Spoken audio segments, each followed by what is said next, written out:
Welcome to session 6 of our 12 session series called Write the Vision. We have covered an awful lot of ground in the first 5 sessions. We've talked about the importance of dreams. We've talked about where dreams come from. We've talked about power of focus. We've talked about how important it is to actually write your vision and looked at the 5 key elements that are necessary for writing an effective vision. We've also looked at 4 elements that are necessary for mounting a great change or revolution.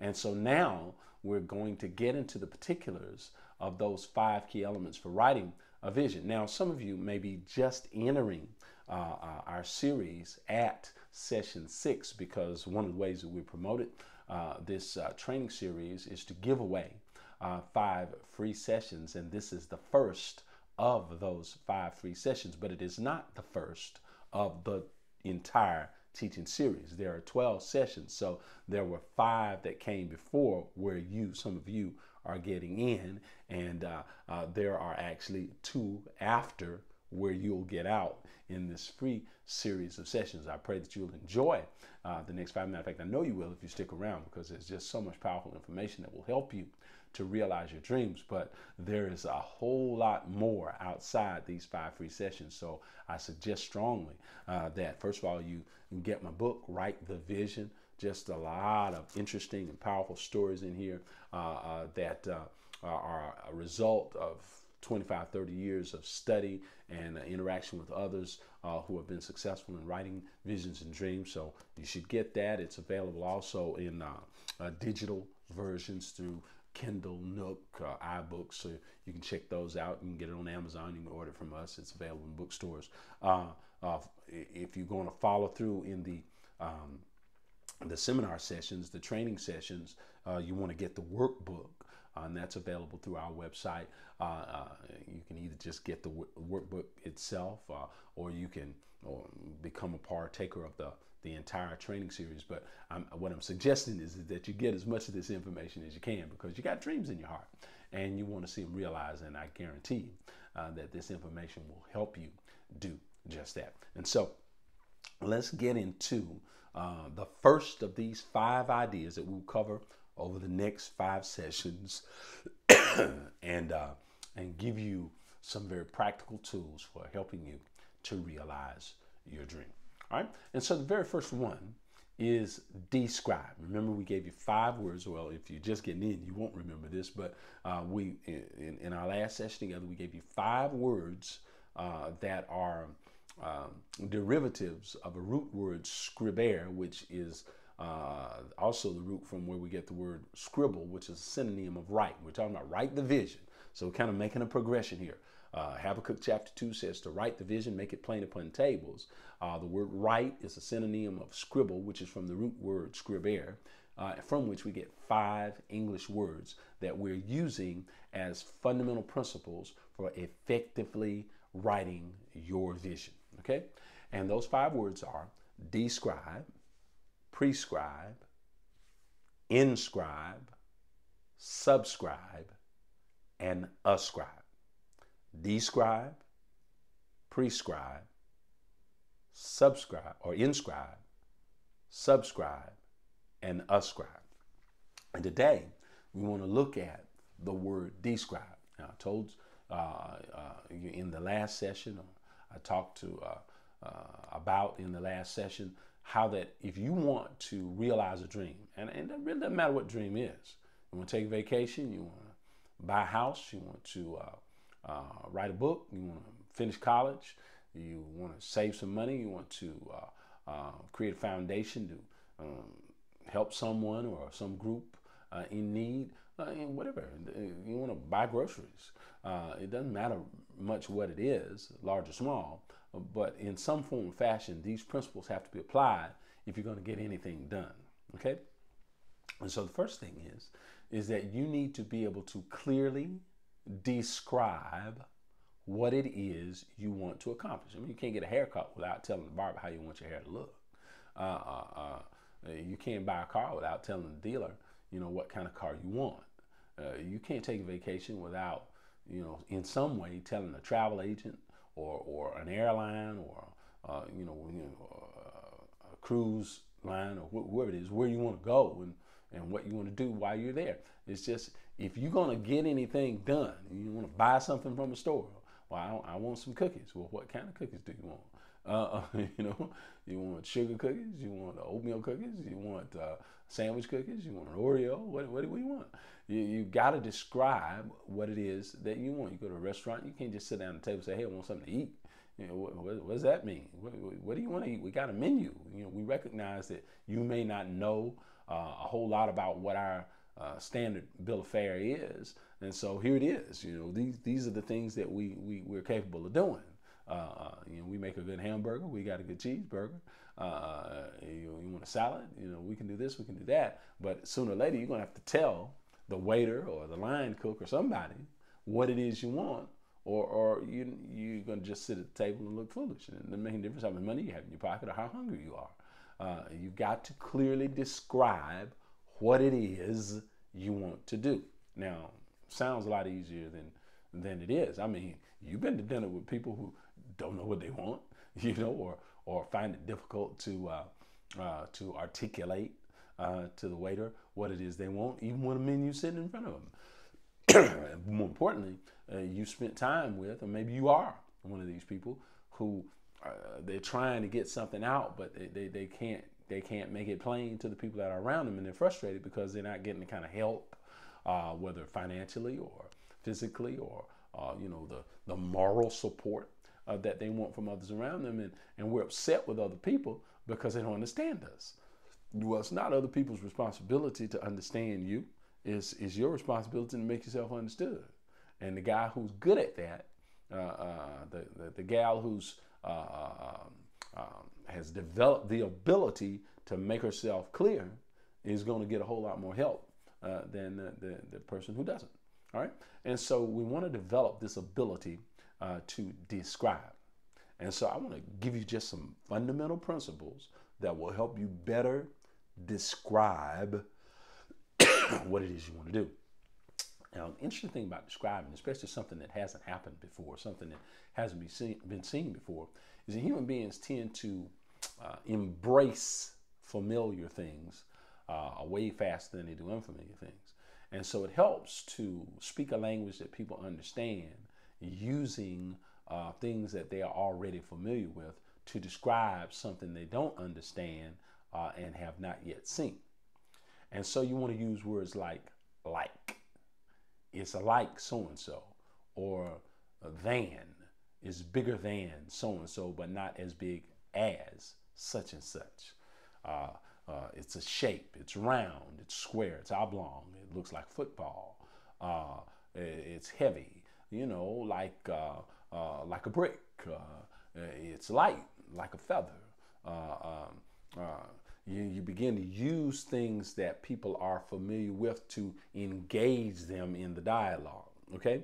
And so what you want to do is you want to compare and contrast. That's the first place. You want to compare and contrast. You want to describe something or someone to me.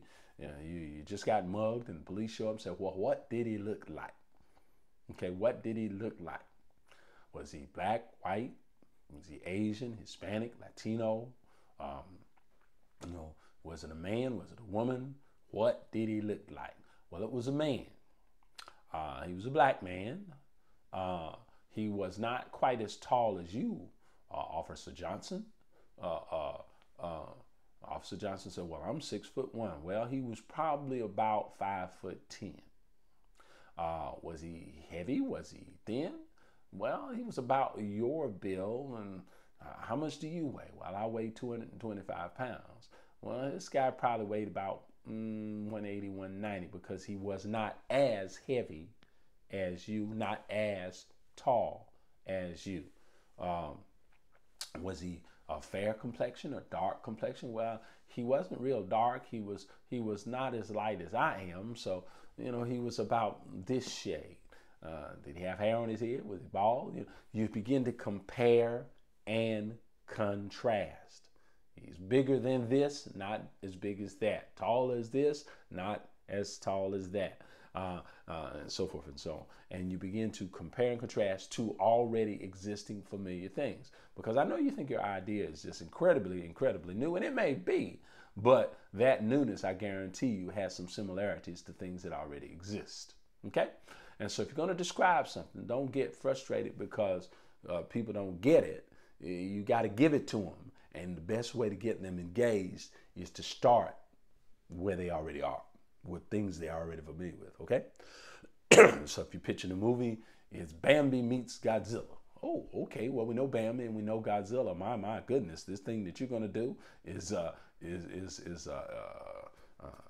meeting of those two minds. Yeah, boy, that sounds interesting. All right. And so you begin with where they are, and you compare and you contrast. All right. Now, another way to effectively describe a thing is to combine elements. Combine elements. Okay.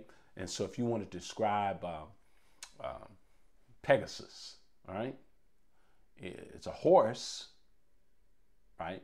It's a horse, but it's got wings like an eagle or a condor.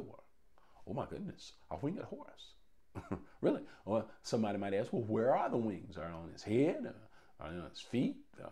Where are these wings? Oh, well, the wings are on his, kind of on his back, you know, right beyond his shoulder blades or withers. I don't know much about horses, so I'm not quite sure where a wither is. I just know that it's a horse term. But you get my meaning, right? And so what you're doing is you're using two familiar items, a horse. We know what a horse looks like. And an eagle or some big bird, we know what a bird looks like. And more importantly, we know what wings look like. And so now what you have is a winged horse, right? And so we can see those two things. And now we just want to get more into the specifics about where the wings are, okay? And so now you're helping me to see what it is that you imagine, right? So you've used compare and contrast. No, it's not. It doesn't look like a dog. No, it's bigger than a dog. No, it's not as big as a dinosaur. No, it's like a horse. It's a horse. It's a horse. See, you compare and contrast. It's bigger than. It's not big as. No, it's not this. It's a horse, but not just a horse. Now you're going to combine some elements. It's a winged horse, right? All right. So you combine elements, right? If you pitch in a movie, I think I just mentioned it's Bambi meets Godzilla, right? Okay. And another thing you can do is you can begin to extract strengths, extract things from other things that are good, and begin to apply them to the thing that you are trying to describe. Now, let me give you two examples. When I was a kid, I wanted to be a fighter pilot. I wanted to be a fighter pilot. I just thought that would be the coolest thing in the world. One of my best friends was, he wanted to be an astronaut. And knowing him, Tim, he might be working for NASA right now. I haven't seen him since we were in the 4th grade, but he really wanted to be an astronaut, and he had what it took to become one. But I wanted to be a fighter pilot. And not just any fighter pilot. I wanted to be a Blue Angel. Now, if you're familiar with the military or flying or anything, you know who Blue Angels are. Blue Angels were the Navy's kind of premier fighter pilot exhibition team. I don't know if they ever went to combat or at all, but they did a lot of exhibitions to promote the Navy and the military. And they'd go to air shows and whatnot. And they were just the coolest fighter pilots in the world. I mean, they had these great jumpsuits and the kind of the Top Gun helmets, and they wore those Ray-Ban sunglasses, and it seemed like every time you saw the Blue Angels, man, there was a soundtrack playing in the back, man, and the flag was flying. That was the coolest thing on the planet when I was a kid. And I wanted to be a Blue Angel because back then there were no black Blue Angels, and I just could imagine myself being a part of what they were doing. Well, I talked about it. I described it a little bit and kind of let people know what I wanted to do. But back then, if my memory serves me correctly, and at least this was my experience, I was under the impression that you had to have uncorrected 20/20 vision to be a fighter pilot at that level. And early on, I found that my right eye was a little weaker than my left eye, and that was enough of an obstacle to kind of put me going in a different direction. And well, another thing that I wanted to be when I was a kid was a musician. I wanted to be, James Brown, somebody like that. I wanted to be in a band, and I wanted to play music. I wanted to be on stage with the lights and the fans and the girls screaming and that sort of business. And so these were my two big dreams. And the way that I was able to communicate that to other people was I had existing things to compare and contrast what I wanted to do with. My father was a musician. He was a music educator. He was a band director, a conductor, taught hundreds, if not thousands of kids to play instruments, and me included. And so when I talked about music, I could say, well, I don't want to do what Daddy does. I don't want to teach. I like marching bands, and I love to see him in his band uniform with his hat on, and he would have his a baton in his hand, and I'd love to see him in his tuxedo conducting the orchestra, and it was really cool. That's my dad. That's a fantastic thing he does, but that's not what I want to do. Compare and contrast. That's not what I want to do. I want to play music, but not that kind of music. I want to play this kind of music, and I could point to the television set, or I could point to a billboard, or 45. Back then we were playing 45s. There were no CDs back then. We were playing these 45s on the record player. You hear that? That's what I want to do, right? But then I could say, but I don't want to do it like he does it. I want to talk about so and so. I want to have this in my band. So I could compare and contrast. I could combine elements, and then I could extract strengths. For instance, my fighter pilot dreams were not really fighter pilot dreams. I didn't want to fight. I didn't want guns on my plane. I just wanted a really fast, cool plane. And, there were other things that I wanted in my plane. Actually, what I imagined was a luxury jetliner.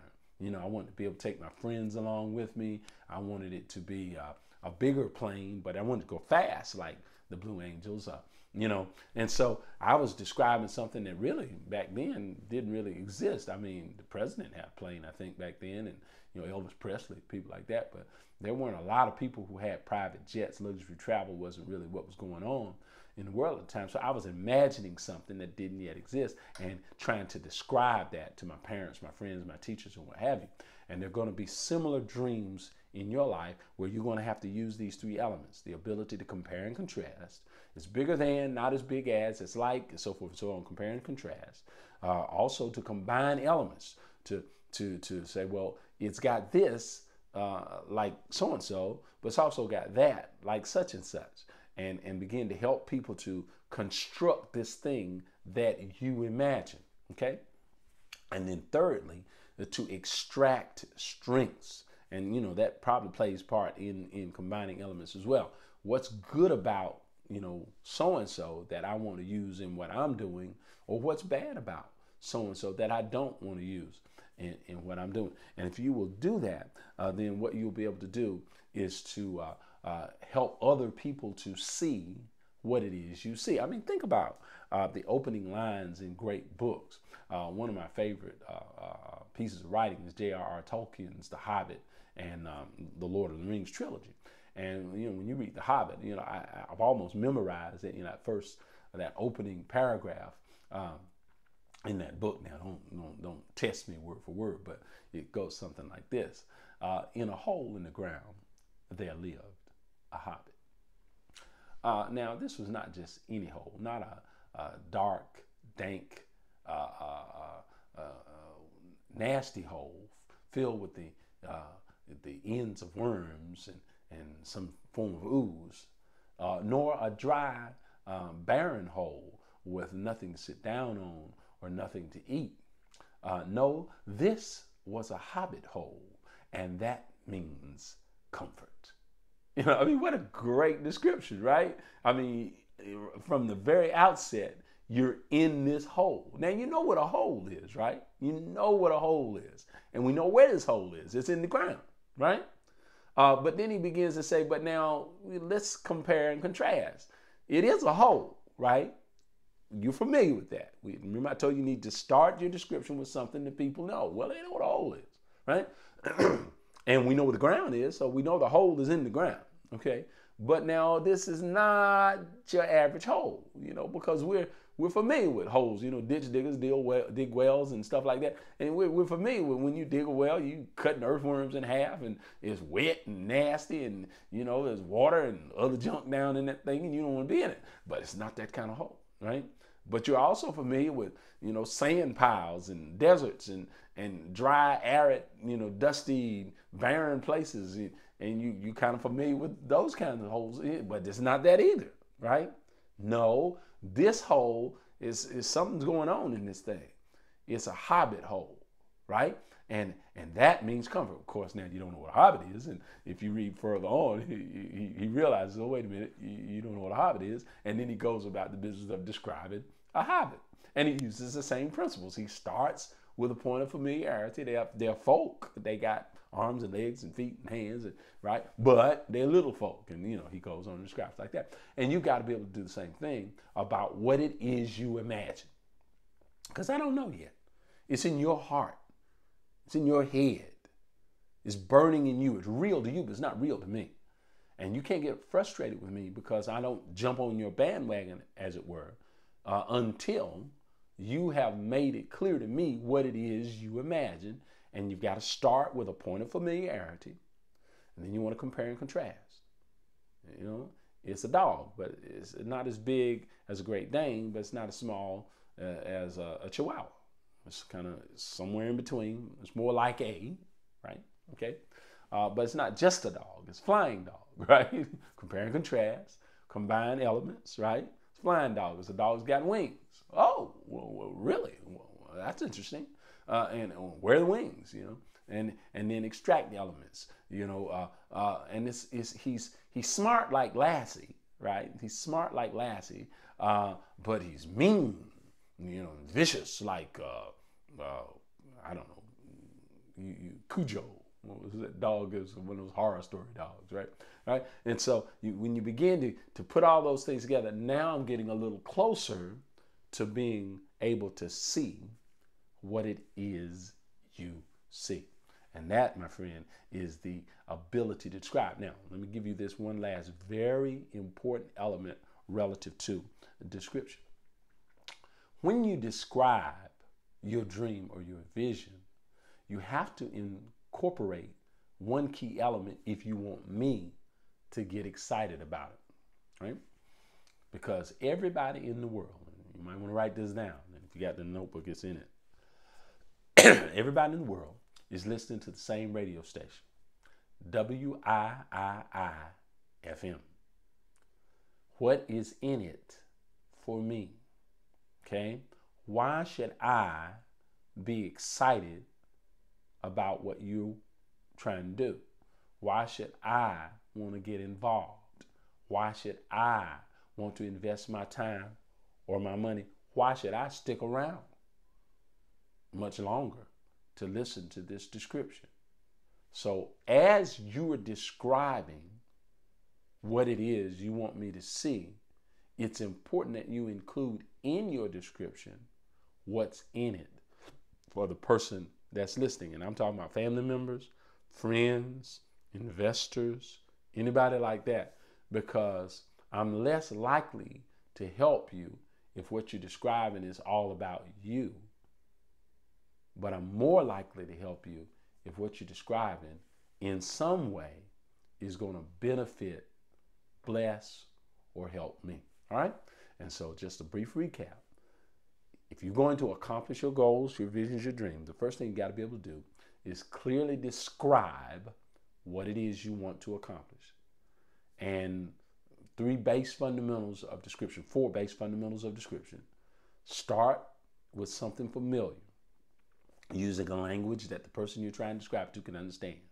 Start with something they already know, because no matter how far-fetched and newfangled your idea may be, it ain't so new that it doesn't bear some similarity to something that already exists, right? Number 2, compare and contrast. Bigger than, not as big as, it's like, so forth and so on. Combine elements. Well, it's this, but it has a that. And then extract strengths. And my this is like the so-and-so on that. And finally, in your description, make it clear why what you want to do or how what you want to do will benefit the hearer. Include the what is in it for me factor, and you'll be well on your way to getting other people to buy into your dream or your vision. Next time we're together, we're going to talk about prescribing a plan of action to realize what you have described.